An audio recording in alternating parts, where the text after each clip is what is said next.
Hi and welcome to this episode of Junk Journal with me, in which we'll be using a Daphne's Diary magazine. This is number 5, 2019, so it's not the current one, it's the previous one.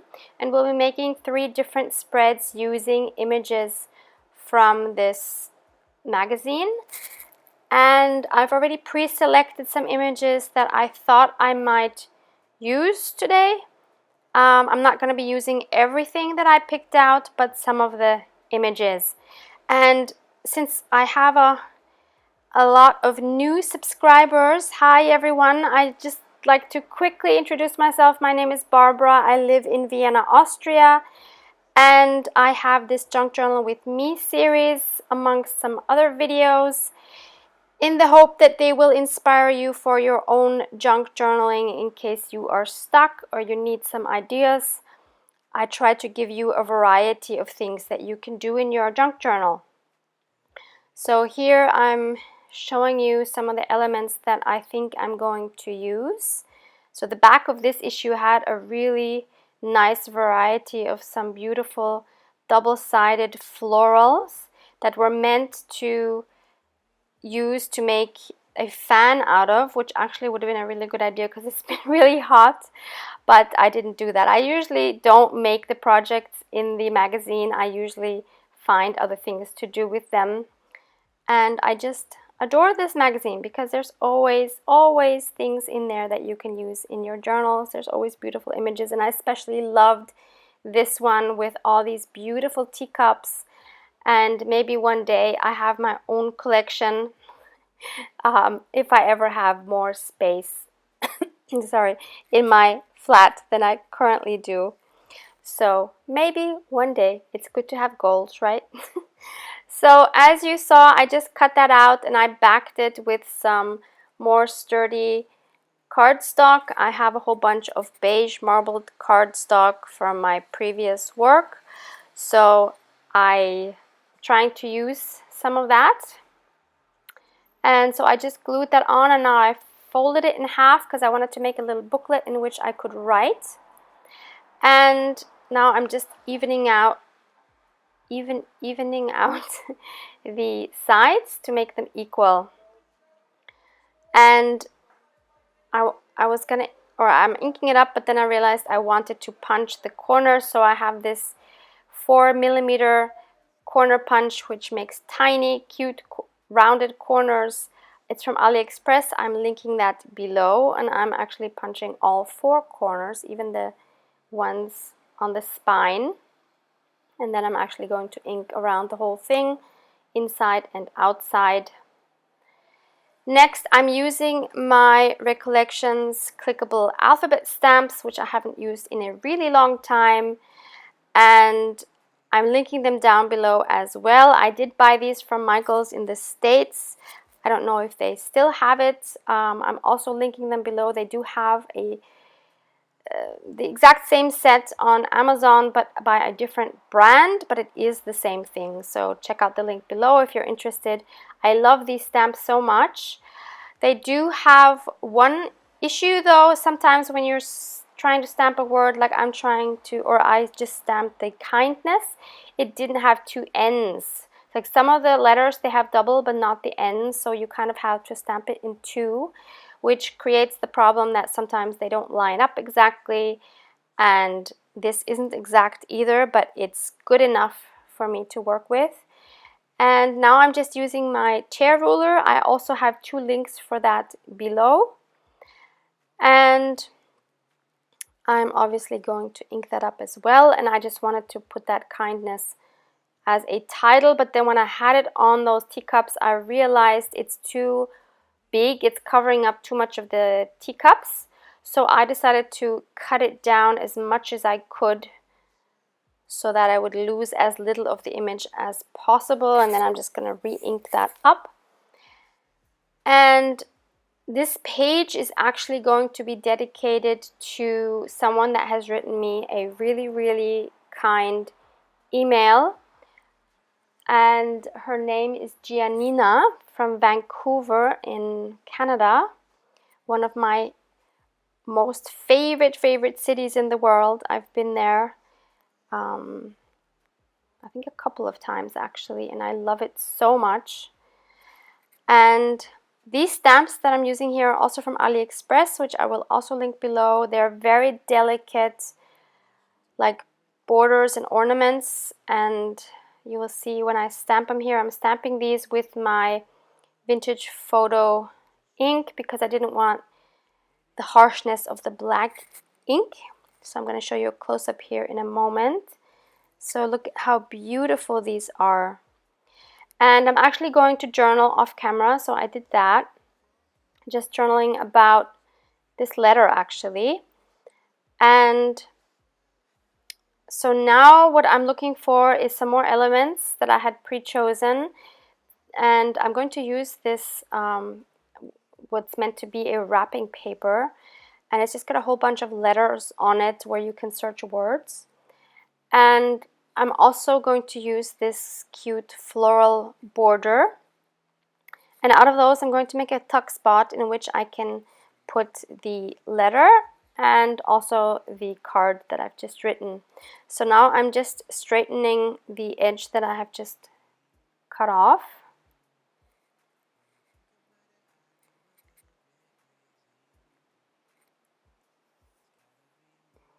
And I am choosing a page in my junk journal. By the way, I have a link below for how I made this junk journal in case you're interested.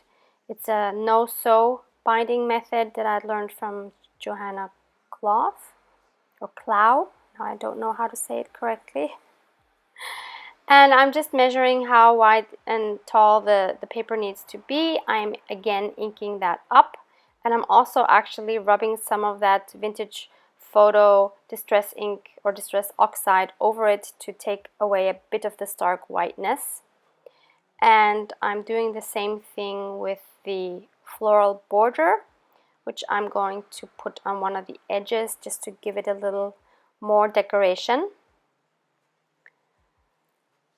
So now it's time to just glue it on the three sides and to leave an opening on the one side so I can use that as a tuck spot.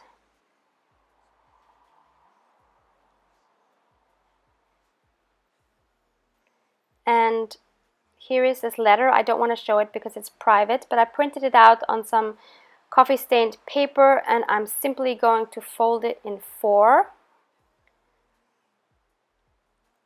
and then just tuck it in there together with the card, and that's page number 1 of 3. So that was very easy to do and very fun to use those images.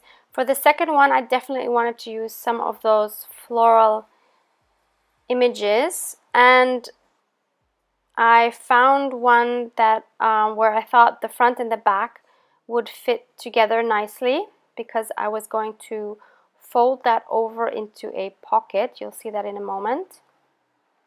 So I'm just folding a little bit up, and I wanted that side in the front with the pears.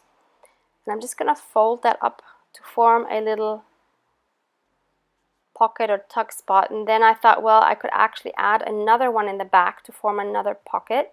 So I'm choosing the other yellow one that I thought would work well with the other two. So I'm just cutting that out as well. I'm just going to place that behind. And a nice thing, of course, with these pre-designed papers is that they were already all the same size, so I didn't have to worry about that. And now I'm again just rounding the corners of the top of those pieces, which are going to be the top of my pockets, on all 3 of those. And of course, I'm going to again ink everything up. And once that is done, I'm just going to glue that paper first on the 3 sides, and then just stick it on the larger paper. And finally, I'm just going to glue that flap down on the 2 sides on the bottom, and that will form another pocket. So theoretically, I have 3 pockets now, depending on how I'm going to put it into my journal. So once again, I have my journal here, and I'm looking for another page where I would like those flowers. So I'm choosing a few, or I'm actually looking at a few, and I chose this book page. I thought that went really well. And now I have my newly made ephemera folder. I also have a link below for how I made that in case you're interested. I got the idea from Gail Augustinelli, and the only difference is that I sewed in the pockets instead of gluing them, because I saw that she was having problems with them coming apart when she glued them, so I thought I would just sew mine. And now I'm just looking for some bits that I can actually put in these pockets, and I found this piece here that that was part of a packaging of the Your Creative Studio subscription box that I recently put up a video for. And now I'm just choosing a bunch of little ephemera pieces that I have that I would like to treasure and keep safely in my journal. So I'm just gonna choose a few that I think go well together and stick them in these various pockets, because I think it looks cute, and because that's a nice place to store them, and also because I think not everything always needs to have a deeper meaning. Sometimes we just like pretty things and we like to keep them in a safe place. So this little duck tag that you see here, I just punched out of a children's book, and I really think that duck is so cute. And now I'm just going through some other larger items that you could see peeking out of that middle pocket. And I like this one where it says Adventure Awaits. And I also found these little calendar pieces that are also from Aliexpress, and I will also link those below. And I chose the one for September because that's the month we're in. And choosing one more piece. This was in a Happy Mail quite a while ago. Very, very cute mermaid piece here. And I think it's really cute, and I'm happy to have it in this cute little pocket. So now it was time to glue it in, and I could have either just glued it on as is, but I did want to also make use of that back pocket, so I'm looking for something that would be a little bit taller that I could also put in the back there. So I pre-chose some larger pieces that I thought might work, and in the end I'm going to take this piece on the right where you see the dragonflies, but I'm using the part on the bottom with that flower, and that is a digital print from My Porch Prints. I will link them below. They are on Etsy, and they are very cute paper packs. And after inking that up and rounding the corners again, I also wanted to, well, first I'm actually gluing down the pocket just on the 3 sides so that it stays a pocket. And by the way, if you are looking for some more ways to make different styles of pockets for your journal, please go check out Joie de Fez channel. I will link her down below as well. She has great ideas for making pockets out of book pages, and yeah, lots to learn from her channel in general. She makes wonderful pages. So now I have this little cigar box in which I store some words and phrases and also some pre-punched tabs that I have. And I was looking for a tab that I could put there, and I wanted to add a word, so I found this word flowers, which was from a book that I cut up, and I'm just going to cut it as small as I can so I can fit it on that tab. And after inking that up, I am just going to glue that word on the tab and then glue the tab onto that card.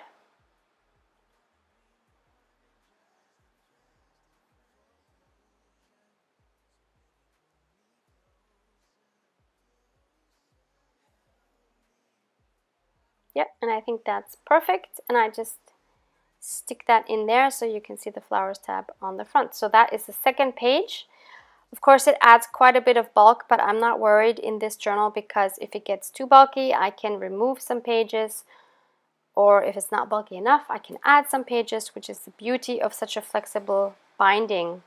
And now for the third page, I thought I'd throw in another collage because I'm still reading from you that you're still having problems with collages. So I'm trying to do as many as I can in my videos in the hope that it will help you with your own. And if you still get stuck with yours, I still would like to inform you about my offer that I've already talked about in one of my previous videos. If you're stuck with your collages, don't know how to go on, please send me your collage, a photo of your collage, to my email address 49dragonflies@gmail.com. It's also in my description box. And I'm happy to give you some suggestions in one of my upcoming videos. And if you want, this can be totally anonymous. Just mention that in your email that you would like it to be anonymous, and then we can all learn from each other, which is what I think our channel should be about. And I learn from others as well, so I'm happy if somebody can learn something from me. So yeah, don't be shy. Send me your collages and we'll figure something out. Don't be frustrated and just discard it. Or lose the joy of journaling or collaging, because that would be such a shame. So I chose as a focal point, I chose one of these Tim Holtz figures that I have received in Happy Mail, and I'm trying to put something behind him to make him pop a little more. So I'm going through my ephemera folder once more, trying to pick out the perfect piece as a background for him, and I'm trying to find a label and just trying various options until I find something that makes me happy. None of these really work.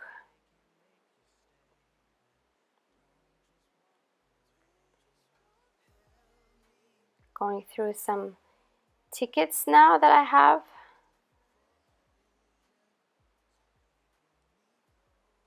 And picked out a few other pieces that I'm just